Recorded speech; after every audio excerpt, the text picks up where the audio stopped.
বাবু তুমি কি খাচ্ছ? আমাকে একটু দেবে? না। প্লিজ দাও না। ওকে। আরি, তুমি আরি করে দেবে মাজার জন্য? মায়ের সাথে আরি?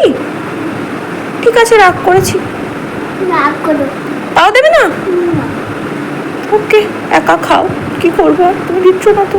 একটু, এটুকু, একটু না। একটু খাই দাও। খাই দেবো। দাও, একটু খাই দাও।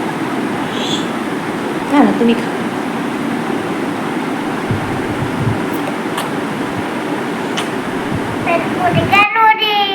রুষাবাবু জানেন ভারী দুষ্টু, মাজা খাওয়ার পর প্যাকেটগুলো ফেলতে চায় না। বলি বাবু ফেলে দাও, শেষ হয়ে গেছে। নিজে নেড়ে চেড়ে দেখবে, জানেন এত পাকা যে মাম্মাম আছে, এখনো অনেকটা আছে। আমি বললাম না বাবু ফেলে দাও। কে কার কথা শোনে জানেন? তবে ছোটরা তো একটু দুষ্টুমি করবেই বলুন।